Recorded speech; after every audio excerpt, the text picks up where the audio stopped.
Dear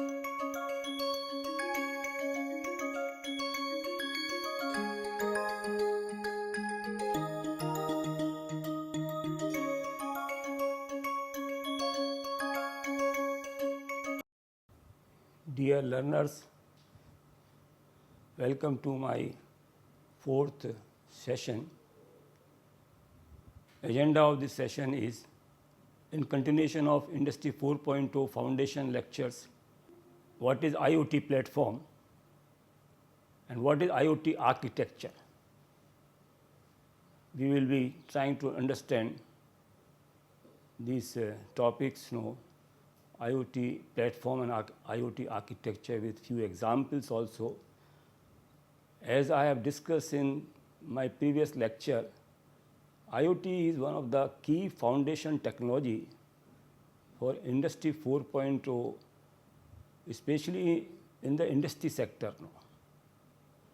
Then we will be dwelling with how the connected products that the data is coming now in case of devices when they are deployed in plants and globally, then IoT is having a prime role connecting these devices, capturing the data, and then making available this data to the central systems.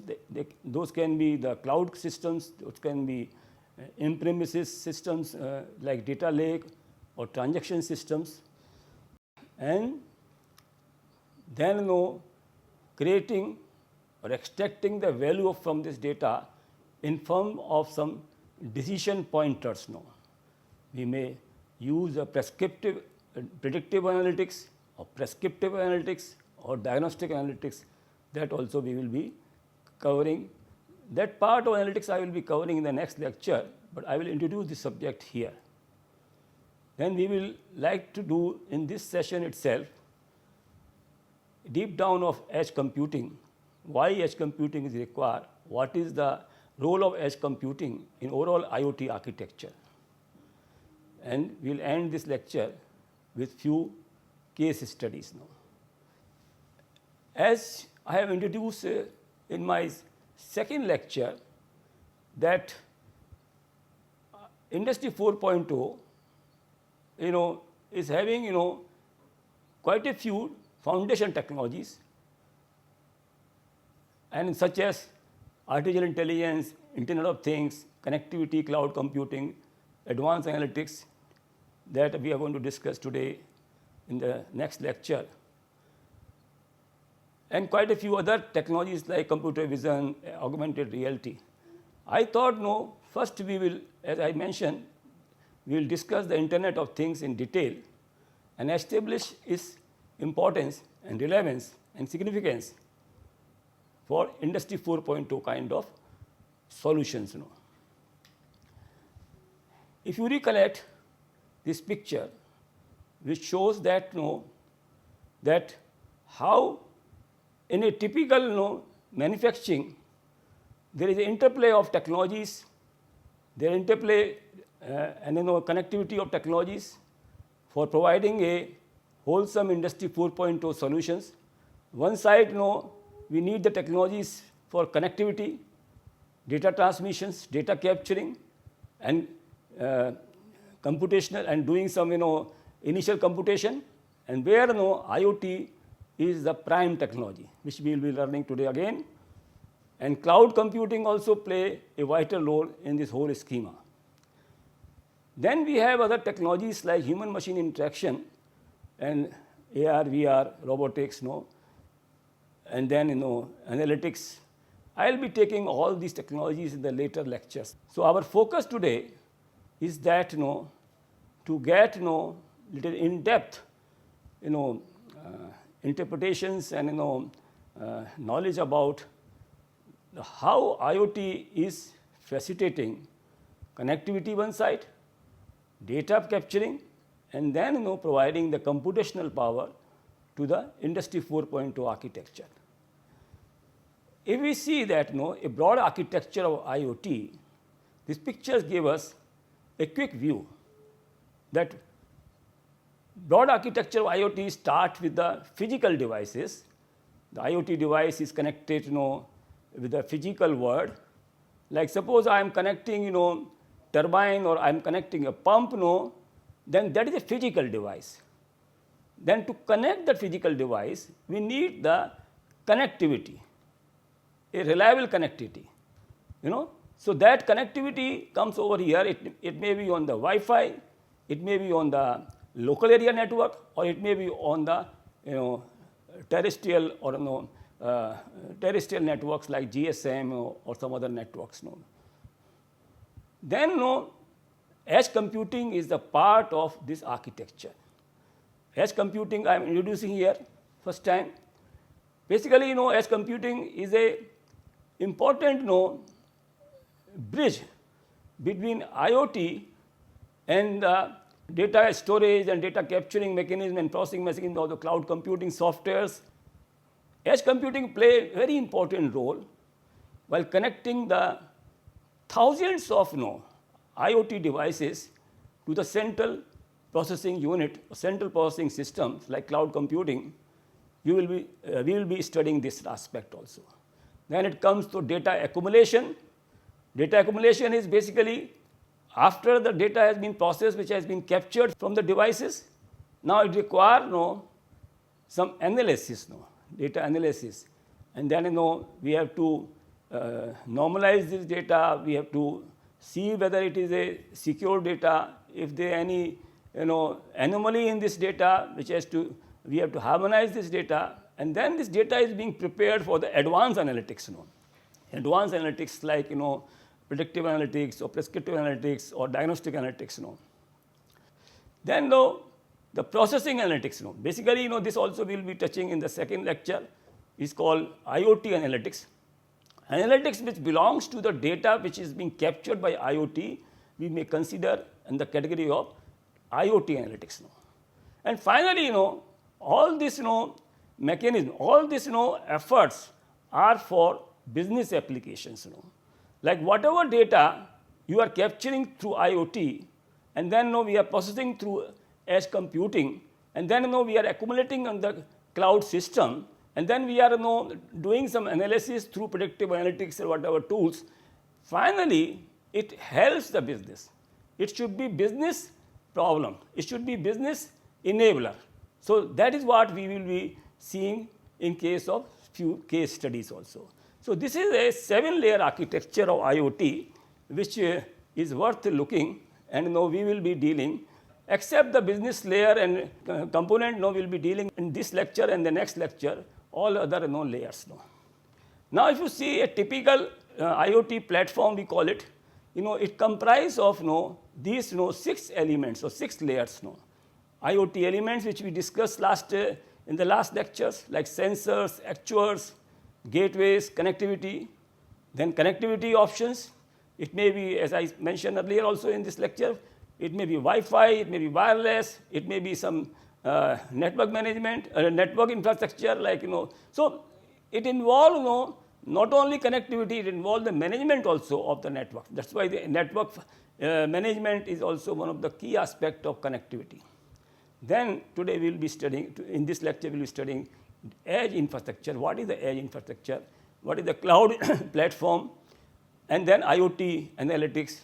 And finally, all this work is being done for business applications and developing the advanced applications like digital twin, AR, VR, that we will be studying in the subsequent lectures.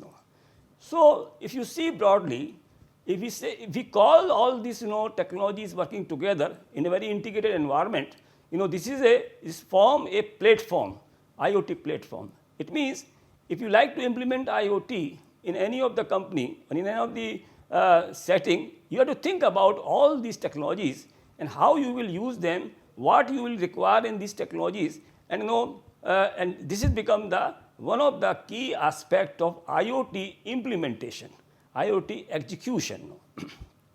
This is a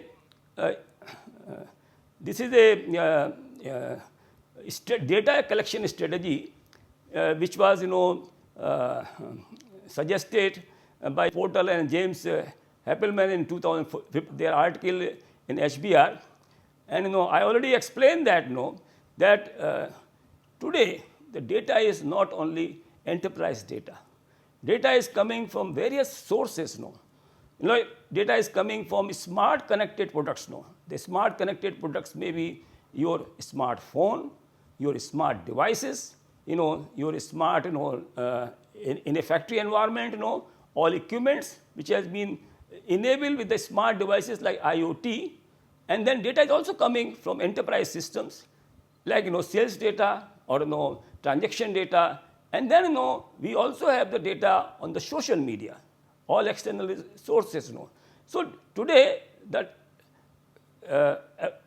availability of the data and that their transmission of the data is from many sources. So we need a very different kind of data storage which can hold, which can store all kind of data, all format of data which we will be studying in the next lecture. And for that we require a different kind of setting, and we call it data lake. Conventional databases, RDBMS, are not capable of handling unstructured data in a volume. So data lake is required, and data lake become the pipe to multiple kind of applications, and one of the key application is analytics. So the analytics has been shown. So basically, if you see this diagram, this is a quite integrated diagram which is required to be implemented, which is required to be viewed in any of the manufacturing, any of the applications, or any of the solutions which we are developing with the help of IoT and with the help of other advanced technologies like analytics.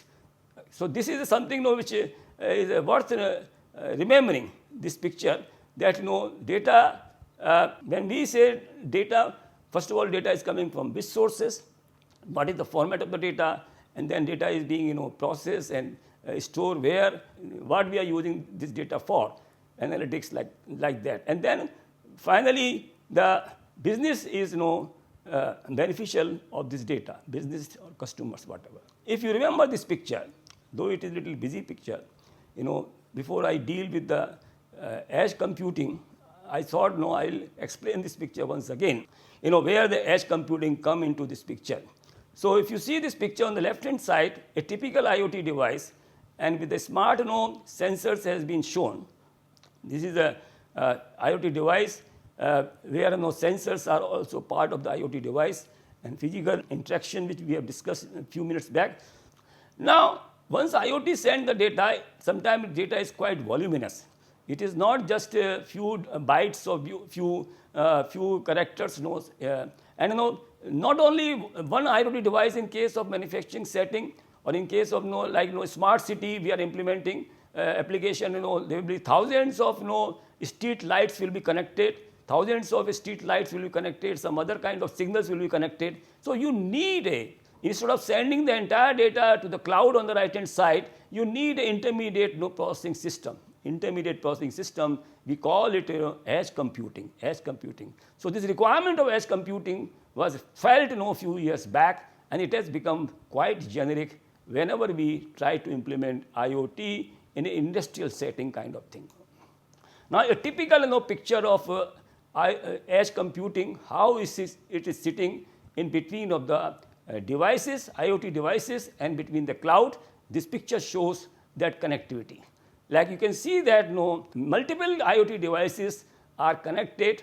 The data is being captured by edge computing system, edge computing device or system, and then a desired processing is being done. Suppose devices are sending, like suppose there is a camera, and this camera is sending pictures, and this is suppose information which is being sent in form of a data, discrete data. Now, camera and this discrete data has to be contextualized. It has to be connected. It has to be contextualized. Now, that work, that algorithm is residing in the edge computing system. This is a small, or I can say mini computer which is doing this processing, and finally it will contextualize that this picture belongs to this data, and then the processed data will be transferred or transmitted to the cloud system for further processing. So this is one example which I try to give. Edge computing work as a work as a bridge, between the data, because data from the thousands of hundreds of IoT devices are quite voluminous. If we allow to send the data to the cloud, it will become very busy, it will become very slow, and the cost will be huge. The cost will be huge because you will be paying a subscription cost to the cloud depending upon the volume of the data. So edge computing does both. First of all, it expedite our processing, it reduce the latency, and it also save the bandwidth, and then it economize the use of cloud, economize the use of the cloud. So that is what the first my explanation about the edge computing. Now these slides talk about that the various definitions in little more detail, like the modern manufacturing plant with authorized machines, conveyor belt, robot arms, and quality inspection system. If you consider these devices are sending data like vibration, temperature, pressure, and camera pictures. Now, how IoT devices are generating, and with the help of actuators, the actuators and sensors are the two main main function of the IoT device, and then the data is being further processed, further dissipated, and further analyzed by the edge computing devices that I explained earlier, and then it is being captured and analyzed by the finished data, that the data which has been processed by edge computing, the output of that goes to the cloud computing system, cloud system. So this is some basic architecture. If we try to understand this concept with the help of an example, which I have also used in earlier lecture, here we have seen that a turbine network is connected to the cloud. It is sending the status of the health of the turbine. It may be on the millisecond basis or second basis, and huge data is coming, and the cloud is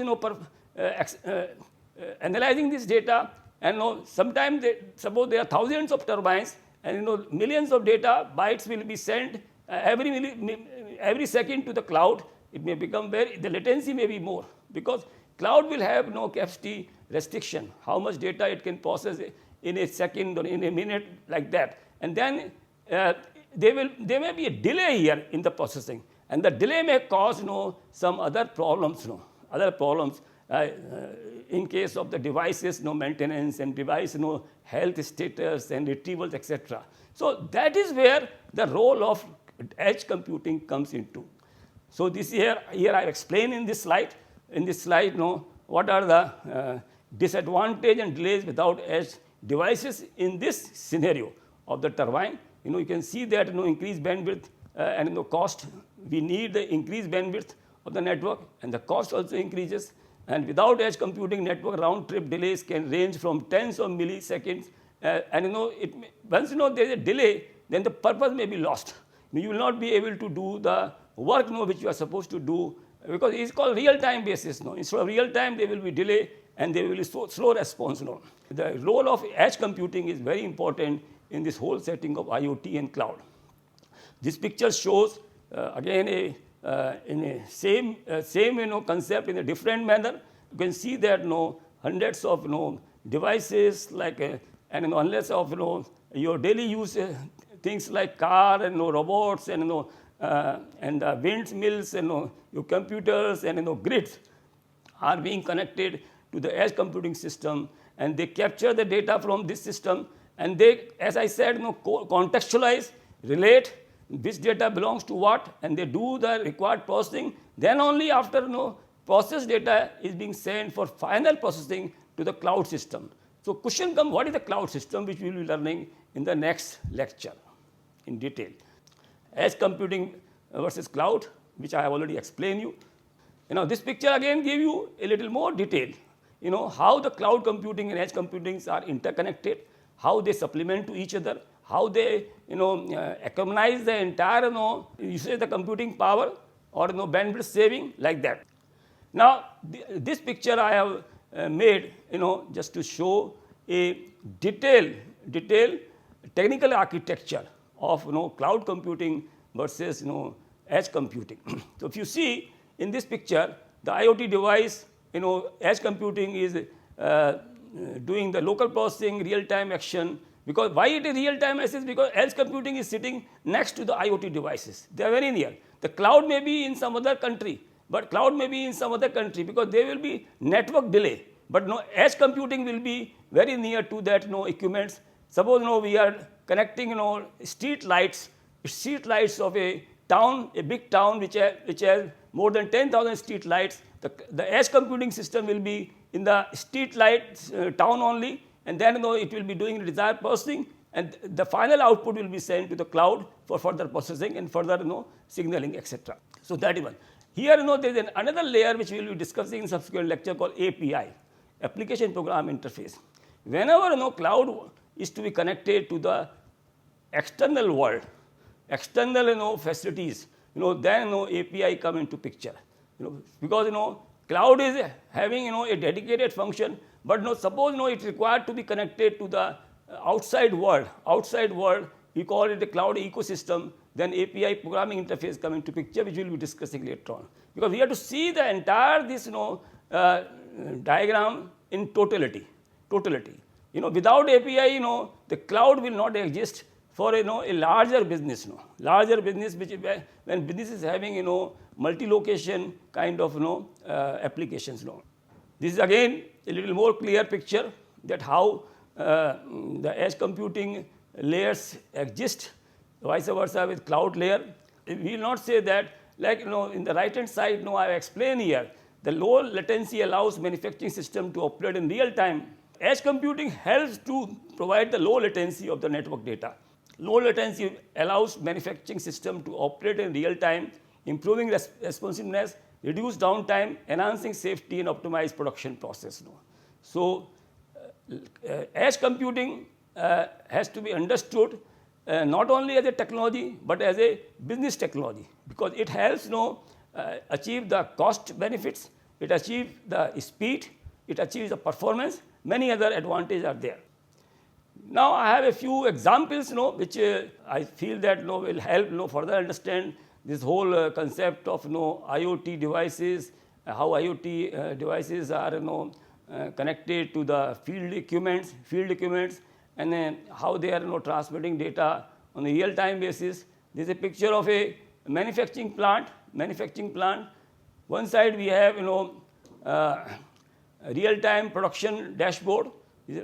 One side we have data from the warehouse, production and supply chain optimization. This data we have equipment. This is transmitting the data from production and supply chain optimization systems, and then it is being received by condition-based monitoring, because we want in this plant the condition-based maintenance. Suppose any of the equipment is falling or failing to perform, then condition-based maintenance has to be done in the workshop, in a workshop. So this is basically once it transmits the data here, transmit the condition here, then the action is being taken by that technician. This is another example of IoT used in the retail. You can see that here there is a first inventory for optimization, then here customer tracking. Third is that we want to do timely personalized promotions, and then we want to do optimization of the use of the products which has been displayed in the stores, and then also we want to have the customers when they want to check out, they should check out automatically. If they are taking out any goods, they need not to swap, automatically the money will be deducted from their account. The way sometimes we do in the check post, So when your car passes to the check post, the money is deducted from your account. So like that, this system is being, these kind of systems are being now actualized, being developed, is being provided, with the help of IoT kind of infrastructure. The next is a very interesting example of connected car. If you see this picture, this is a connected car or driverless car. I will break this into two parts. They are connected car applications which are not driverless, where companies are providing some maintenance and downtime services, like Tata Motors has implemented smart vehicle application, where they track that vehicle, they track the vehicle. In any vehicle is having a breakdown, automatically the system trigger that there is a breakdown in this vehicle, and then the services come into the play. Services start working. They will automatically call this driver. They will contact this.